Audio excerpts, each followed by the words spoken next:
That's good. Well, good evening and welcome to our July Meet the Author interview. I'm Rick Meredith, the president of Capital Crimes for another 6 months. We are so pleased to have our friend Vinnie Hansen with us tonight to discuss her latest novel, Crime Writer, and how appropriate for this group. Vinnie will be interviewed by Jennifer Morita, but before I introduce Jennifer, let me go over some of our upcoming events. Our next Meet the Author will be August 11th on Tuesday. And our guest will be Laura Jensen Walker, who will discuss her latest novel, The Postmistress of Puddington. And on Friday, August 14th, we'll have an exciting tour of Old Sacramento Underground with the Sacramento History Museum. This should be great fun and fun to learn more about our local history and the gold rush and how Sacramento was developed.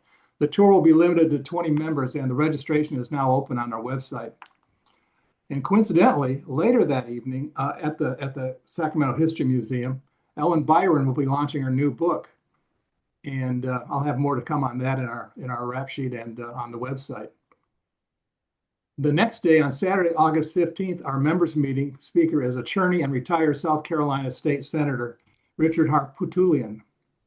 His talk is entitled Facing Evil, Writing the Haunting Story of a Serial Killer. He was on the defense team for Donald Pee Wee Gaskins, and Richard was also on the defense team for Alex Murdaugh, and he recently won a punitive damages case for Hunter Biden. So we may need a few more hours of Richard's stories. If you haven't already signed up, please do so. It's going to be pretty exciting. Be sure to check our newsletter, the rap sheet, and our website for our full calendar of events. And now let me ask you to mute your audio and turn off your video during the presentation. If you missed something, we are recording Vinnie's interview and it'll be on our YouTube channel in about a week. And please put any questions you have for Vinnie in the chat and we'll compile them for our Q&A. Now, it is my pleasure to introduce our interviewer, Jennifer K. Morita. Jennifer believes a good story is like a good moochie, slightly sweet and a nice chew. Her debut novel, Ghosts of Waikiki, won the 2025 Left Coast Crime Lefty Award and McKivity Award for Best Debut Mystery and was an Agatha and Anthony Award finalist. Ghosts of Waikiki was released in paperback last February. Jennifer is a writer for the University of Communications of Sacramento State. She lives in Sacramento with her husband and 2 teenage daughters. And when she isn't plotting murder mysteries or pushing Girl Scout cookies, she enjoys reading, experimenting with recipes, Zumba, and hot hula. So with that, let me turn it over to Jennifer, and we'll get back to you a little bit later. Hi, everyone. Hi, Vinnie. Oh, you're muted. Yep, I got it. Okay, there you go. I'm so excited to be chatting with you tonight. We've worked together before, so this is going to be really fun. Just to tell you a little bit about Vinnie, Vinnie Hansen fled the South Dakota prairie for the California coast the day after graduating high school. Her eventual home in Santa Cruz serves as the backdrop for most of her Carol, is it Sabala?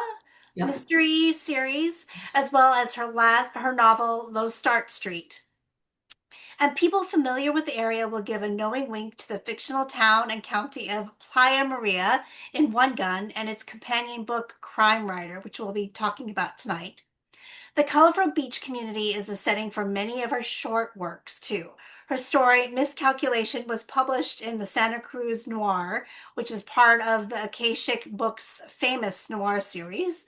With over 50 published short stories, she hopes one day to put out a collection titled Santa Cruz Shorts, with a cover prominently featuring board shorts, of course. In 2015, her short story, Bad Connection, won the Police Writers Academy coveted Golden Donut Award. She is also a 2-time Claymore Award finalist. Isn't that right, Vinnie? Yeah. Great. And is there a Silver Falchion in there too somewhere? Yes. Oh geez, I can't remember which book. but yeah, it was a finalist for the Silver Falchion too. Congratulations. That's fantastic. And the Santa Cruz Shorts is actually contracted now So Oh, it's congratulations. coming out. Yeah, this is a recent development. It's coming out from Level Best Books. Oh, They great. published One Gun and Crime Writer. Yeah.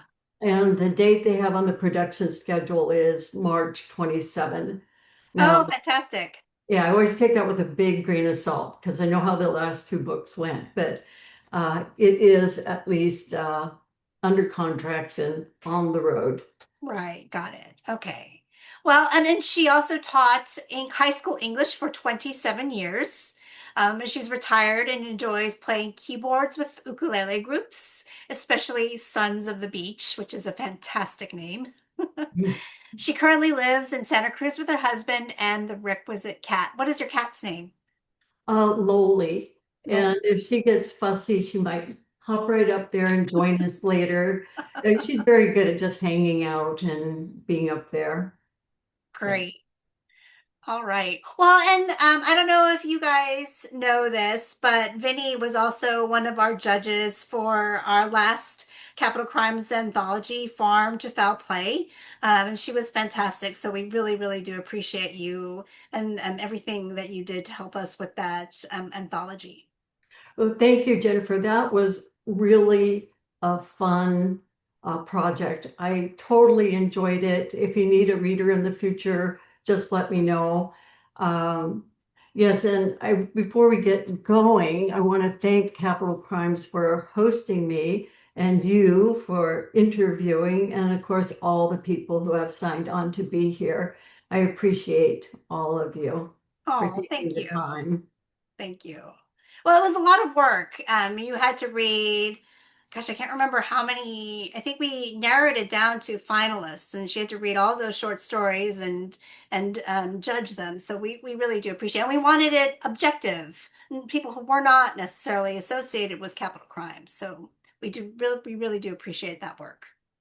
Of course, now I've joined Now you. you joined us. But I mean, it was part of that experience. I thought, oh my God, I know that person's, and I love these stories, and it's such a good chapter. And I thought, well, I'm going to join Capital Crimes too, even though I may never make one of your live events since I'm so far away.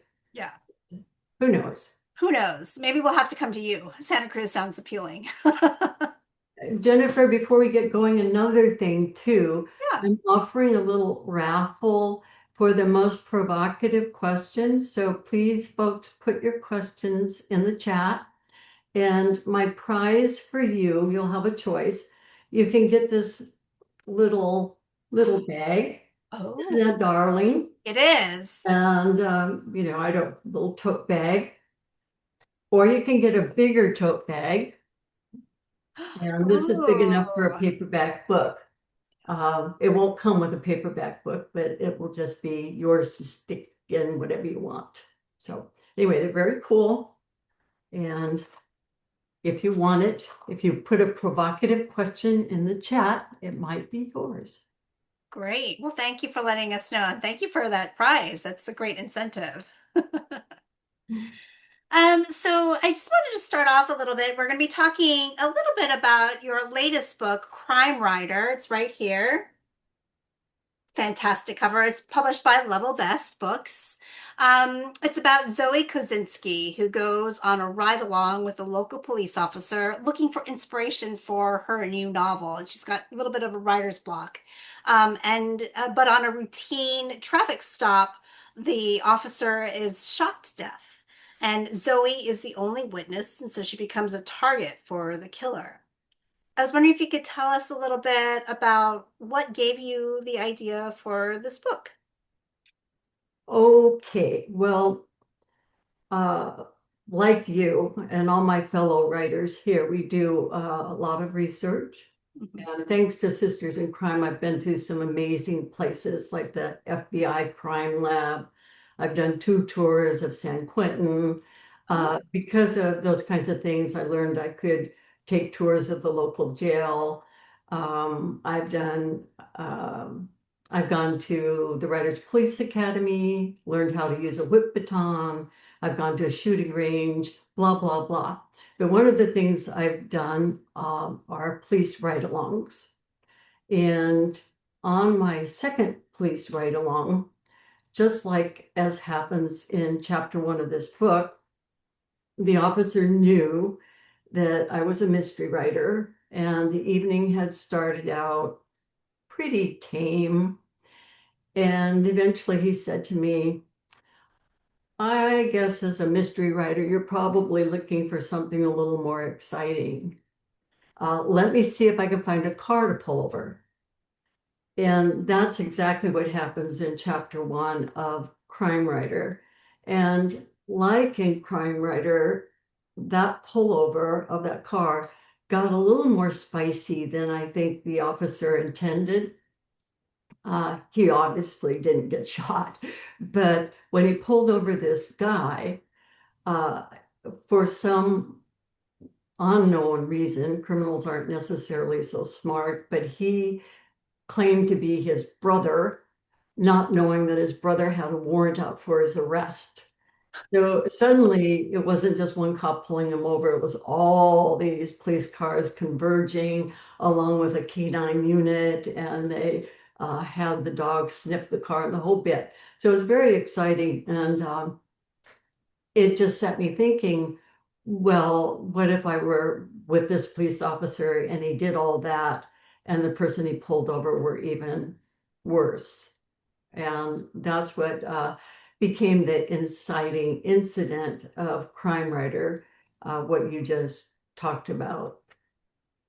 Great, that's fantastic. And I'm guess so. Have you been on more than one ride along? So there was quite a bit of like I would say insider knowledge. I mean, you knew about the equipment, you knew about procedure in your book.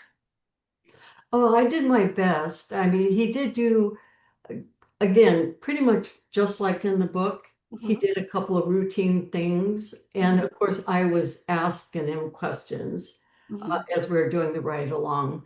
So that's where I got some of the information and things that I don't know. We have so many tremendous resources. One thing I know about is the groups IO crime scene writers.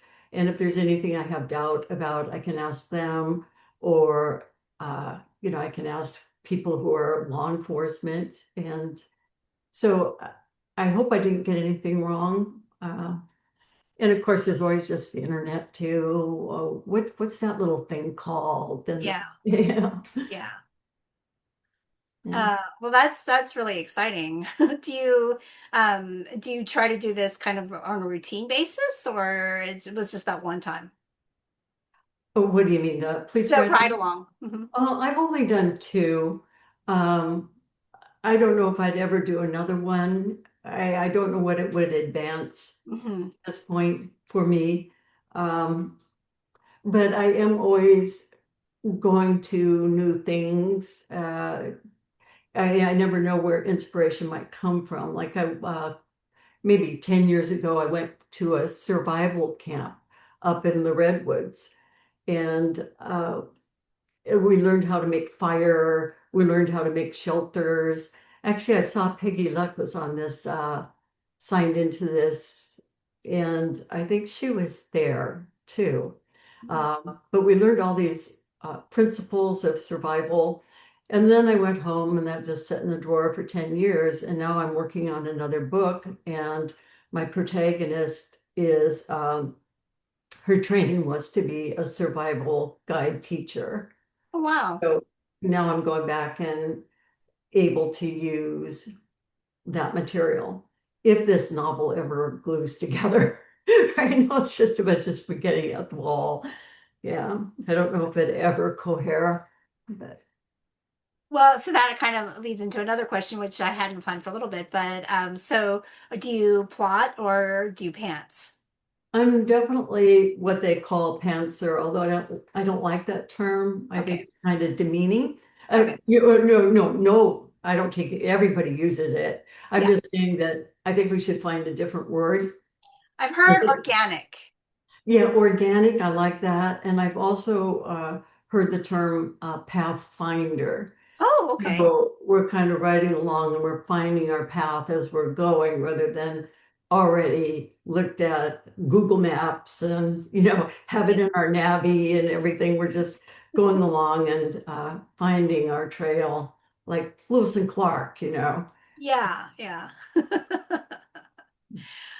So this book, Crime Writer, again, let's take a look at the cover.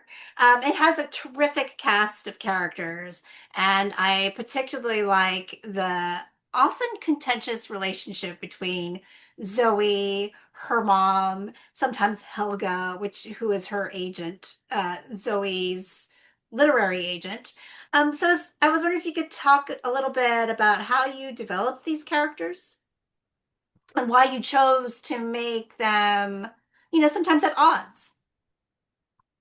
Um, well, right now, I think we're all kind of tuned into the narcissistic personality, and Oh, I yeah. won't say why, but but it's out there, and so people are talking about that a lot, and that's kind of the germ of Zoe's Got it. mom, Yeah.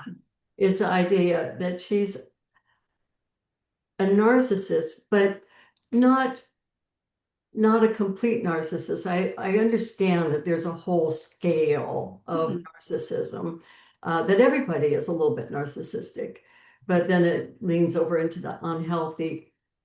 And I just wanted her mom to be enough of a narcissist, uh, so that the reader understands why Zoe has trouble with her and has always felt sort of abandoned Mhm. and has those issues. But at the same time, the mom, as it turns out, is really invested in Zoe's success, for better or worse. It is actually part of her narcissism that she's really invested in Zoe's success. She wants her daughter to shine. She wants her daughter to be a star. She wants her daughter to make her look good. And there is, I think, a very nice twist at the end, that brings even more complexity to that relationship. So, yeah. And then you also mentioned Helga, who's just my stereotype of a really sort of chain smoking, tough talking New York agent, which I've never had. So I really know nothing, but she was a fun character to invent. She was fun to read. I really liked her. She's kind of like, I mean, I know she's based in New York, but she was kind of like she reminded me of Hollywood agents. Mhm. Yeah, she was very fun. Um, can you talk a little bit about your short stories? You've had a lot of short stories published in anthologies, I believe various magazines as well, and of course, Akashic Noir series, which was, they're very well known. Um, how did maybe you could talk about, did you start with short stories and then move on to novels or? Yeah, actually, I did. Unlike a lot of people I know as authors, I sort of stumbled right into writing at a young age. I wasn't one of those people who, knew all my life, I wanted to be a writer, I was going to be a writer. Some people say they knew when they were 6 years old. That wasn't me. I grew up in a rural South Dakota town. I was the ninth of 10 children. Our family was very poor. We were sort of free range, half feral children, and nobody was talking to me about going to college or anything like that. But eventually, that day after high school, when I jumped in that car and left for California, I was actually on my way to San Francisco, but my car broke down. I am getting to your question. That's okay. No, My, I love my this. car broke down Fantastic. in outside Flagstaff at Through a Rod. Now, it was a old panel truck, a Woody, and even back in 1972, it was kind of a coveted item. So the garage owner bought it from me. I bought a ticket on a Greyhound to go to Los Angeles, not San Francisco, and I went there because I had two older brothers there. I arrived in the LA bus stop in the middle of the night with the pimps circling, and neither of my brothers were fond of the idea of driving all the way to downtown LA to rescue me. So I hid in the women's restroom. And then in the morning, one of them relented and came and got me and said, look, since uh, there are no college plans here, would you like to come back from what you're doing this summer and be a nanny for me and my wife because they had a new little baby? And I said, not having any big college plans or anything, I said, sure. And I went to live with them in Garden Grove. And then my brother said, well, out here we have this thing called community colleges where you can go for free. And maybe in the evening you could take a class. And so I did. And that class was creative writing. And right there at that community college, um, I pulled this out because somehow I thought we might go back to my origin story. I love That origin community stories. college was lucky enough to have a literary magazine, and I had my very first publication there. Now, it wasn't a short story, it was actually a poem. It was called Student's Life. If we have time and you want to hear it, I will read it to you. Go for it. What's that? Go for it. Okay, well, it's not terribly long. So, conjugate, congregate, conglomerate, not to relate, emancipate, meditate, or create, but to educate, segregate, debate, get straight, become a classmate, but don't communicate, concentrate, know a date.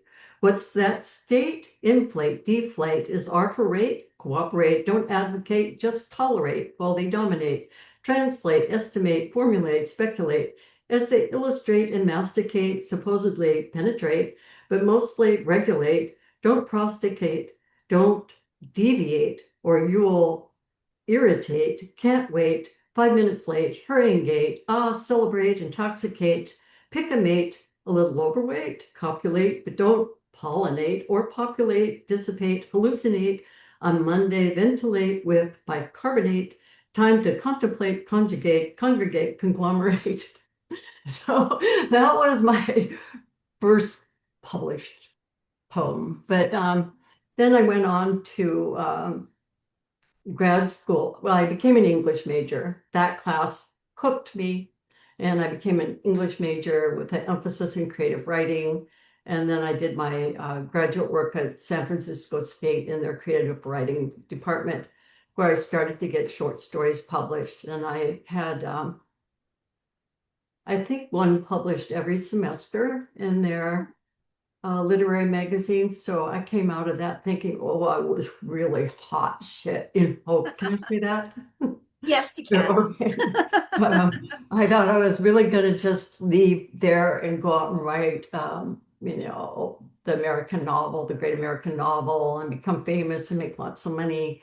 And of course, that was very naive. And after struggling for a while, I realized I needed to make a living and eat. And I got my teaching credential and became an English teacher. And I have to say, for a backup career, if you will, it suited me. I loved it. I loved it all 27 years. I loved it till the day I retired. I missed it long after.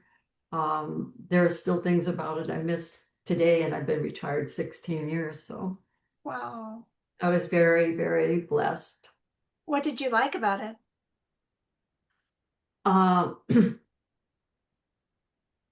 It would be glib to say everything, but first of all, students, I think, kept me young. Mm-hmm. I love to be around that young energy. I know most people would say teaching 14-year-olds sounds like a nightmare, but I think that that time in a person's life is so important and pivotal and precious. And they're, sorry, I'm getting choked up. They're making that transition to try to find their legs. They're still kids.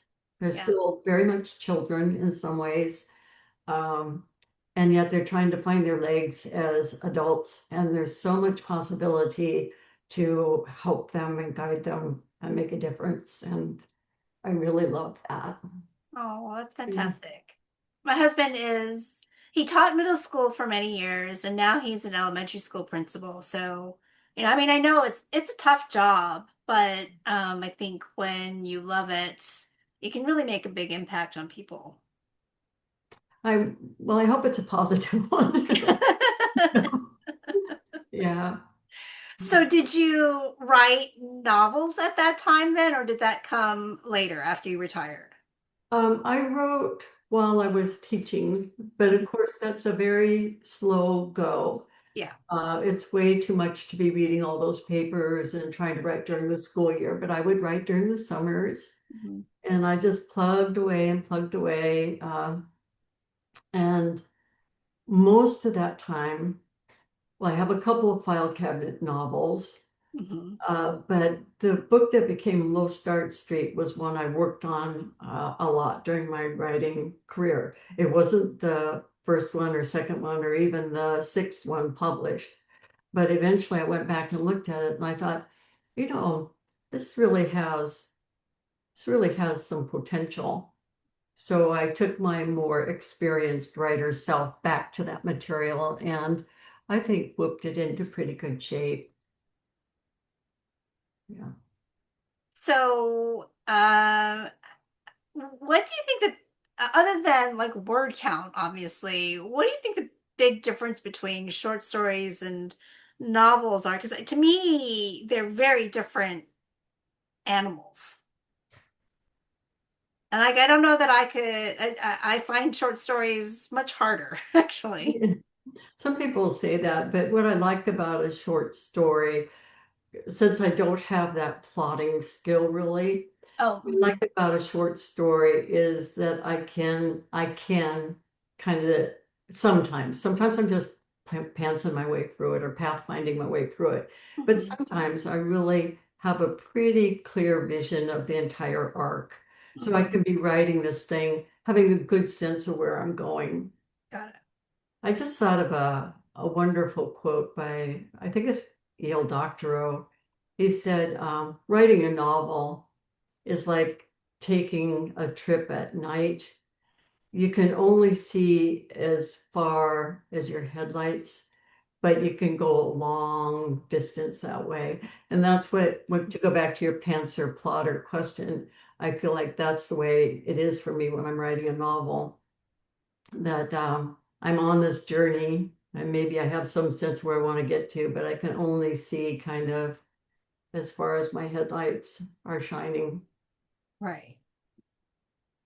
And I read too that, you are able to talk about self-publishing as well. And these books, the crime writer is through Level Best, so it's not self-published.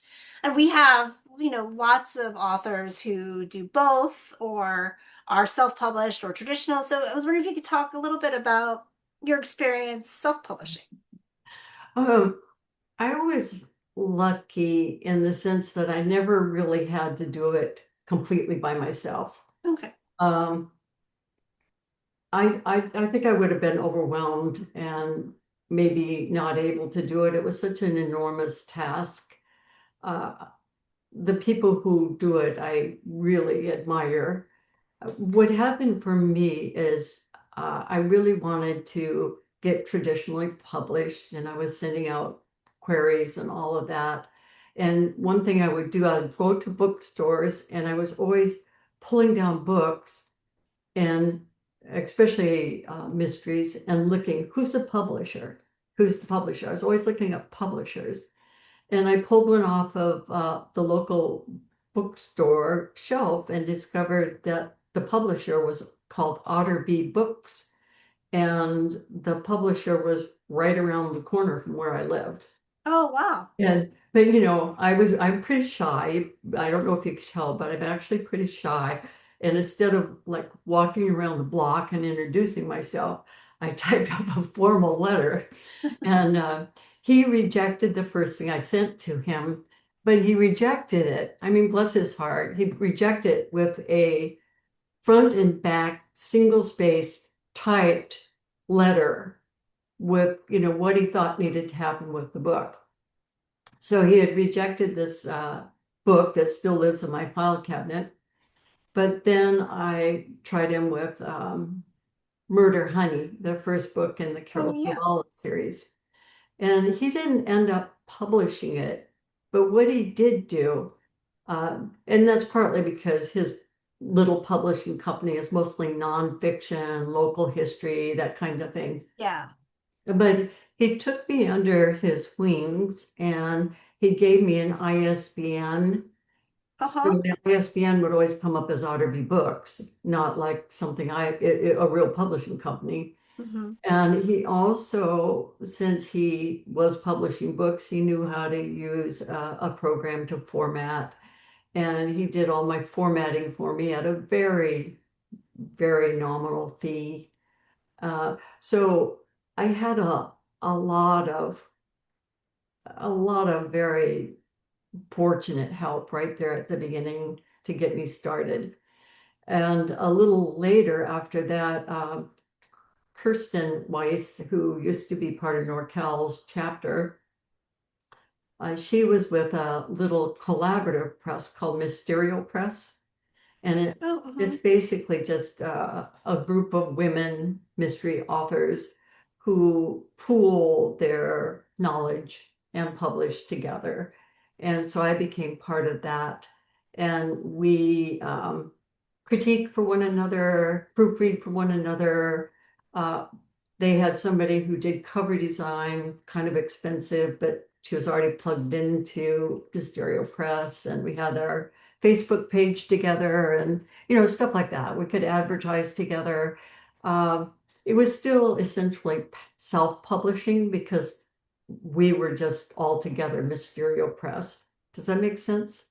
yeah. So it's a little bit like hybrid publishing. A little bit like a hybrid publisher. So I've never felt like I was totally out there on my own. Mm. I've had lots of different experiences though, in terms of how things got from A to Z. I feel like every book is different. Yeah, that's true. Yeah, should we look and see if anybody has provocative questions? Does it feel like it's about time for that, or Sure, am I absolutely. jumping the gun? Rick, did you want to chime in with some questions? I did want you to talk a little bit about your culinary series. I think of it as a culinary series. Maybe you don't. The Cara Sabala's mystery series. Um, I don't think of it as culinary or Okay. cozy. And some people think that I started writing it before I even ever heard the term culinary. But here's what happened. Um, I wanted to attempt a murder mystery since I had those file cabinet literary stories just sitting in my, there and not doing anything. And I thought, well, I'll try a murder mystery because with murder mystery, at least I can see kind of how a plot progresses. You have a murder, you have these different suspects, somebody investigates. And so I thought I'd give that a try. And so I didn't want the protagonist to be an English teacher like me. So I thought, well, what kind of occupation do I know about? And that time I was with my starter husband, and he was a chef at a local upscale restaurant. And because he worked there, I knew a lot about that place and a lot about his job.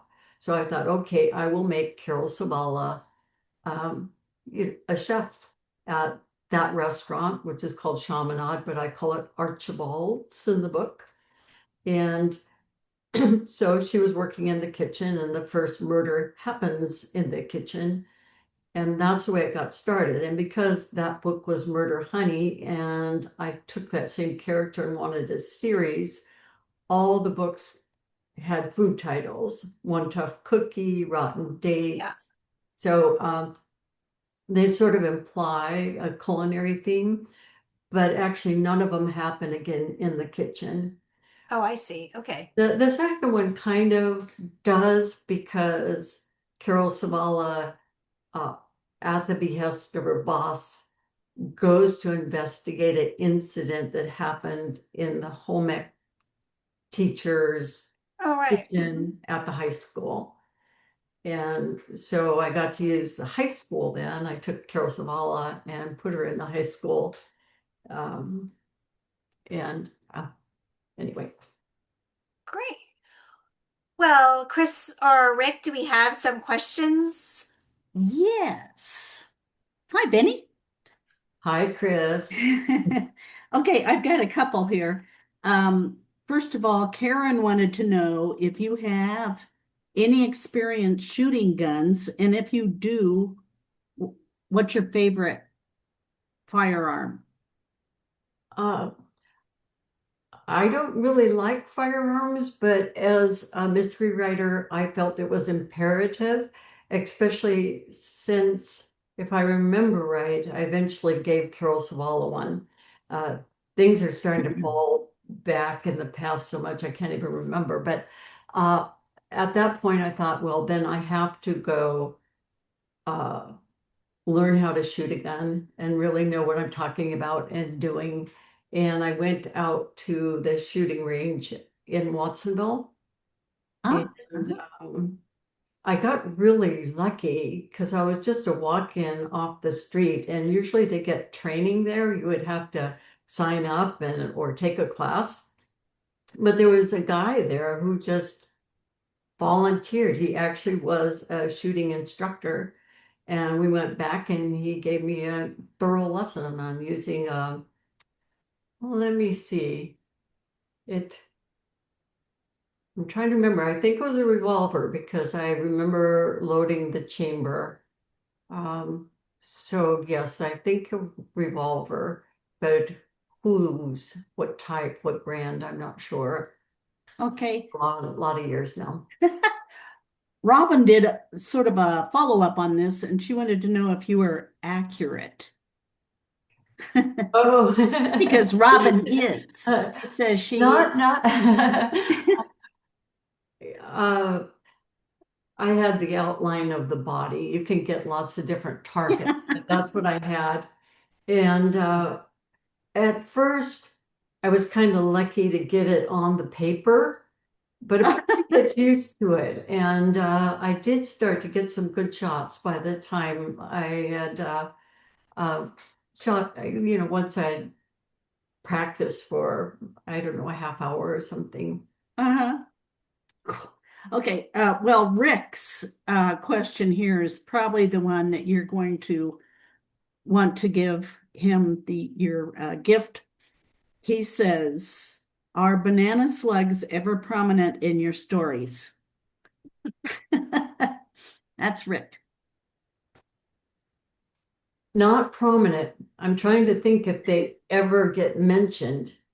And I think that they do, at least as the mascot of UCSC. Okay. When you were talking about your ride along, Brian wanted to know what the cruiser smelled like. Um, since I ride up front with the officer, they just smell normal, Okay, you know. don't get in the back seat. That's what I've heard. Although I've been in the back seat too. I wasn't arrested. Well, actually, Oh, there's more to this. This might be yeah. the provocative Well, one. we weren't arrested, but my husband and I had this experience. Um, I'll just tell this story because it's kind of interesting. There was, unbeknownst to us, a call of shots fired on our street. Now, we were inside our house and we were blasting music, and we happened to both be on the floor doing a very tedious task of rehanging some blinds and sticking these blinds in these little pockets. I don't know if any of you know what I'm talking about, but they have shears over the blinds, and all the blinds the plastics of the blinds had to be stuck in these little pockets. Very tedious task. So we were both on the floor. We had music blasting to entertain us. So we weren't seeing out the window. We didn't hear the phone call. We knew nothing about the shots fired on our street. We finished the task and we said, oh, let's go for a walk. We stepped outside our door and across the street above the fence, there were armed police officers. And down at the end of our street was a whole line of officers, guns drawn. And the person across the street said, put your hands in the air, Oh, walk my. backwards. And I was supposed to throw down what was in my hand, which was a water bottle. I didn't because I was too freaked out. So I'm very glad I'm an older woman and I'm not a person of color or who knows what would have happened. But I walked backwards. My husband walked backwards. When we got to the officers, they made us kneel. Then they cuffed us behind our backs. And then they threw us in the back of a sheriff's vehicle where we spent a sweltering 40 minutes, I think, with no explanation, no air. Oh, Now that I don't remember the smell, but I remember it being extremely uncomfortable. oh, wow. Yeah, hard seats, hot. Um, What did they think you had done? well, there was a call of shots fired, and Oh, I because see. we didn't, people were Respond. supposedly supposed to shelter in place. Yeah. And because we came out of our house, and they didn't know who we were or why we would be coming out of our house. Wow. Was that one of the reasons you started the one gun book? Oh no, the one gun started because our house was actually burglarized, and my husband and I came home Oh. during the burglary. Just as you have the inciting incident and one gun, that's what happens. Yeah. Uh, that really happened to us. And my husband really did chase the burglar who really did pull a gun and threatened to kill Oh. him. And so the inciting incident of that book is very real. Oh. A lot of the stuff that comes after didn't actually happen, but that part happened. Yeah. Wow.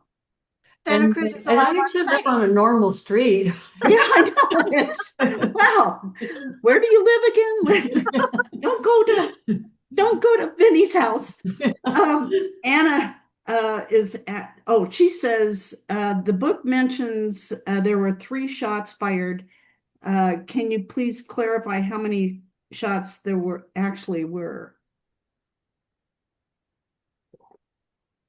Yes. Um, Without spoiling it for anybody. there were, Zoe was not imagining that. There were 3 Okay. shots fired, but only one hit the mark. Okay. Okay. We won't spoil it for anybody else that's reading. Okay. And then Brian came up with some teachers say they learn more from the kids. Do you have any gems that your kids might have taught you Um, that you could share? oh, I'm, well, one thing they taught me in just kind of a general way, well, there are a lot of things.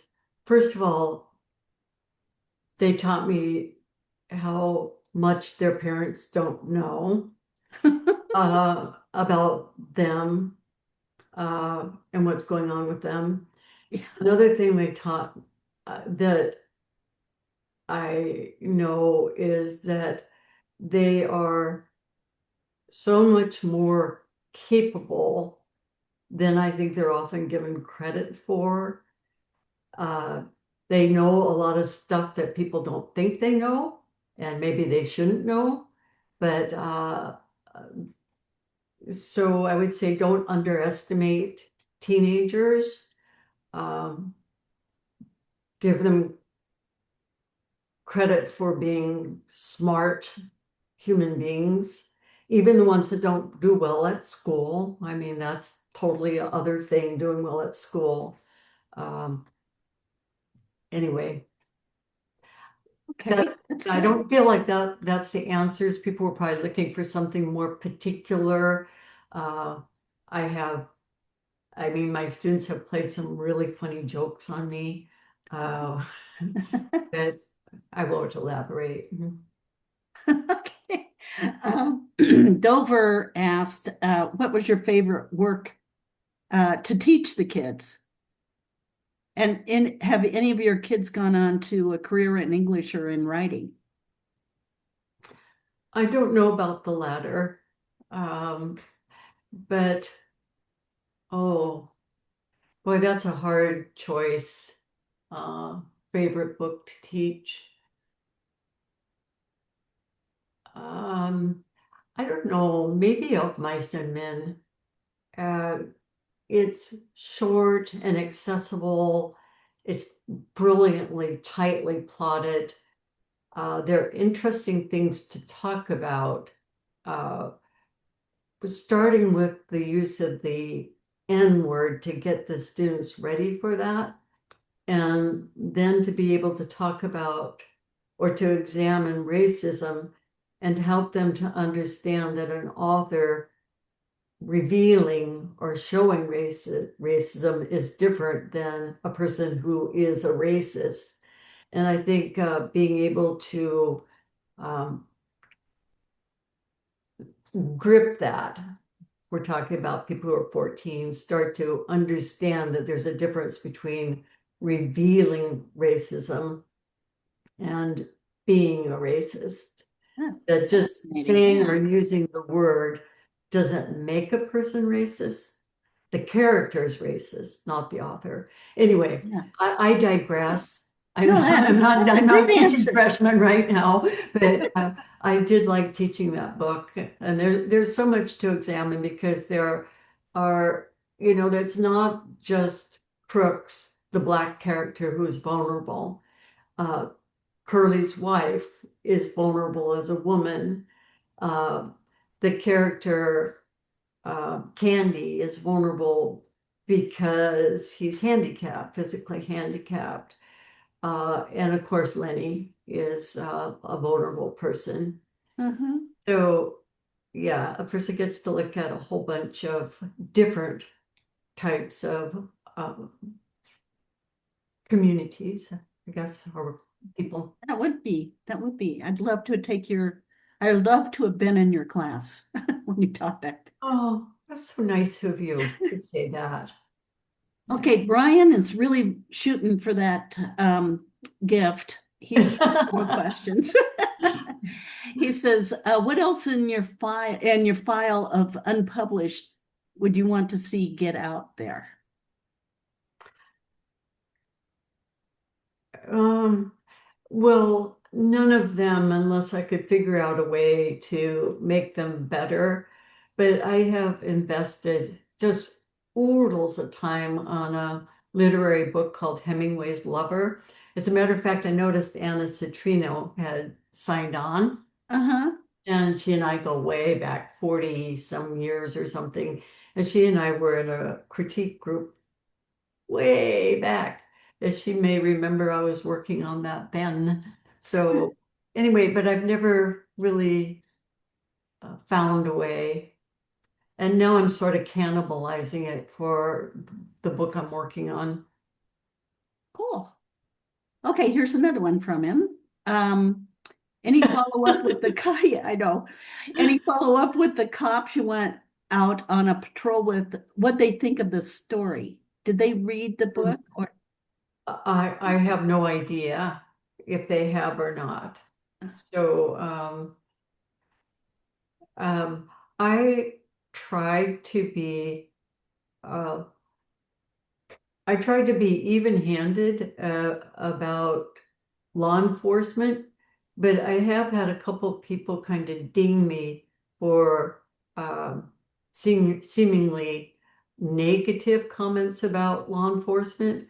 But I feel like that goes back to that lesson in Of Mice and Men, yeah. where I have a character, particularly Harvey, who is very anti-police. And I have a feeling that maybe that comment came from what I have Harvey say, but that's Harvey's personality, not mine. Yeah. Uh, Right. as, Yeah. as mystery writers, most of us tend to be very respectful and fairly knowledgeable of law enforcement. So, I think you have to be, you have to have various dimensions, right, of mhm. characters and different viewpoints. Otherwise, it's kind of boring. Yeah. Yeah. Great. Right. It's nice to have a theme and have different, like in one gun too. With the gun, I have different people with different attitudes about firearms. Yeah. And I mean, I kind of know where I land, but yeah, I don't want to just be preachy or Right. that's Right. what makes it interesting is to have different people voicing or coming from different places. Yeah, exactly. Anna wants to know what motivates and encourages you as a writer. Um, Different things. I would really like to be, I would really like to get an award and make a lot of money. I mean, I That's good. would. That's a good input. It's I'm still motivating. like, I'm still hoping for that day, when I get an Agatha or, well, probably not an Agatha. I don't write in the right kind of traditional cozy, but say, I don't know, anything like Anthony maybe or something like that. I mean, it's really shallow, but it keeps me striving. Like I would like to have a short story in Alfred Hitchcock Mystery Magazine. I Yeah. would like to have a story in the Bouchercon anthology. So I have these goals that I would like to reach.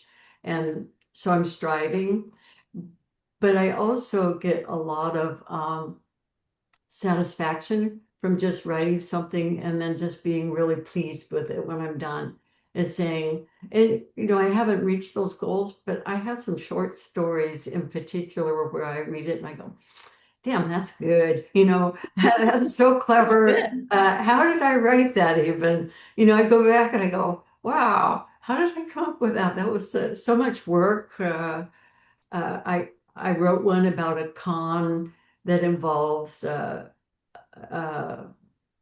changing chips on cell phone and all this stuff that's computer related. And I'm not good at that at all. So I had to do a lot of research. It was painful, but I got it and I did it and it really turned out great. So uh, anyway.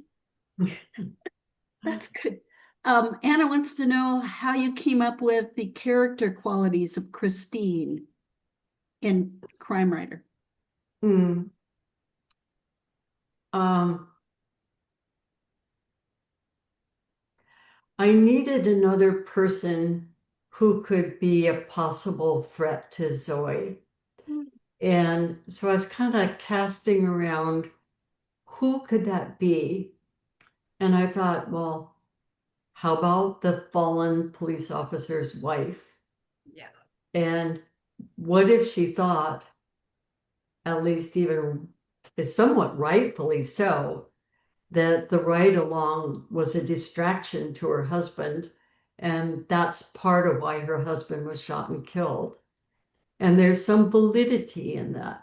And then I said to myself, well, I have to keep, if she's going to be a threat to Zoe, I have to kind of amp her up and make her referenced as somebody who is a good shot that her husband talks about in the car as being tough.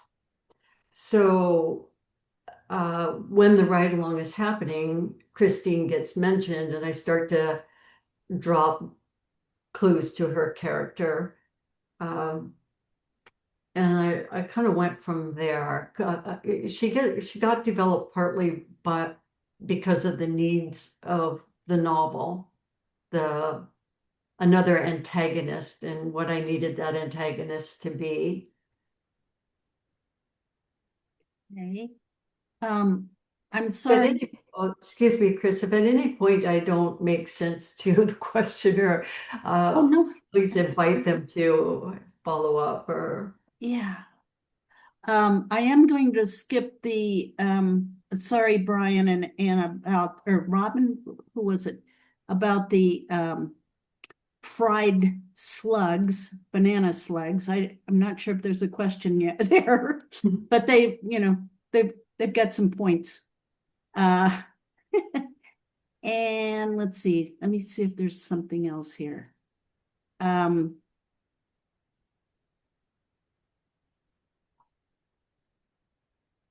Whoop. Oh, nope. Oh, some people have to head off to another meeting, so that was it. Rick wants to know whether you want to be a bestseller or an award-winning author. Do you have a choice? I'd rather, I would rather take the award. And the reason is that money has never been particularly important to me. I mean, I like to have enough money to live comfortably, but I've never like wanted to be rich. I don't even think that that's like good. So I don't, We have some Go examples. for the awards. Yeah, yeah, I mean, I would honor like what you do. my books to make a little bit of money just because it's, what's the word I want? It's validating. Yes, It's it a kind is. of validation. Yeah, But yeah, I'd much rather have the award. Um, yeah. great. I think that's it. What you've got a choice now to make. Yes. Now, Brian just pelted me with questions, I know. but I know he does it. He's not living in the country now. And there's Yeah, no way I'm Brian. mailing this to Guatemala. Yeah. Maybe you can So, give it to his mom. so His mom. Yeah. and Anna asked me a lot of questions. So even though she's my really good friend, and people could probably claim I have a bias, I'm going to give the award to Anna There Citrina. you go. And Anna, you could text me or email me and let me know if you'd rather have the little bag with maybe some dark chocolate in it, or if you would like the slightly larger. Brian says yes, Santa Ana.